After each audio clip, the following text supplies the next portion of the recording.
Welcome, welcome, welcome, everybody. We are live on the floor of ITW 2024. This is JSA TV and JSA Podcast, your industry resource for the latest news and headlines from the leaders in our global connectivity, real estate, and the networks within. I am Jamie Scotto-Kataya, CEO and founder of JSA, and I am so excited to be joined here by my good friend Scott Bergs from DF&I. Scott, welcome, welcome, welcome. Well, thank you so much. It's great to be here. I appreciate taking a little bit of time to spend with me and DF&I.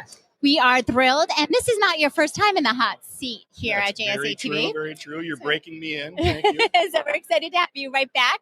And it's been just a little bit, so let us start with giving us sort of this mid-year DF&I, where are you, what's coming up perspective. Yeah, Northern Virginia continues to be such a hotbed for development, and where Loudoun County was kind of the epicenter of data center development and consequently the communications infrastructure that supports, nurtures, and enables that.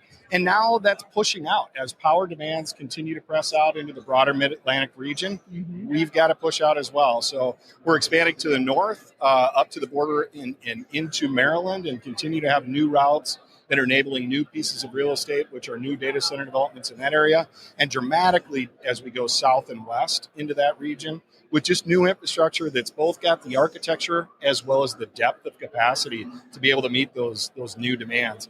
And then just trying to replicate that in new markets. So we're really excited about all of it. Well, talking new demands and critical infrastructure and key locations, I'm looking at these headlines and it's all about AI.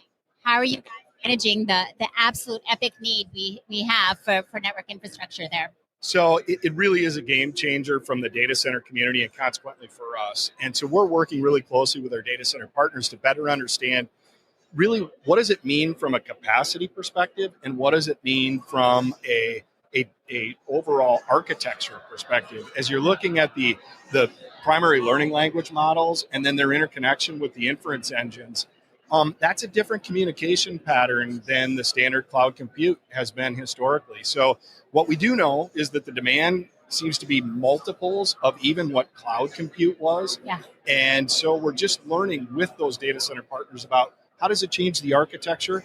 What we do know is that timing is critical. Getting these things in place sooner rather than later with that new infrastructure is just so critical. So that's what we're trying to do is just keep up. I mean, epic. Explosion, right? We need, like you said, timing. We need it yesterday. So looking out, what's the future of DF&I? What's the next 12, 24 months looking like? So in the next 12 months, we are running to just complete some of the projects that we have that both extend the reach of our Mid-Atlantic network and then densification.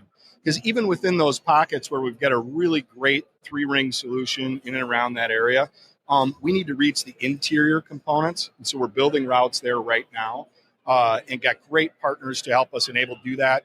And so that's the bulk of our focus. But as we're doing that, the large drivers, whether it's cloud or AI, those data center drivers are leading us to new markets where there is power, there is land, but the communications infrastructure just doesn't exist. So we're replicating what we're doing in Northern Virginia in some of those other markets on what start as private network builds, and then will just be new infrastructure that's available to everybody.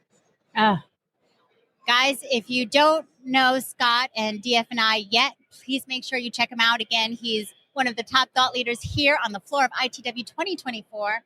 I am so honored that you gave us a few minutes and helped us kick off this incredible event. And make sure, guys, DF&I, go ahead and check them out. Thank you, guys, for tuning in and for joining us here. As always, stay safe and happy networking.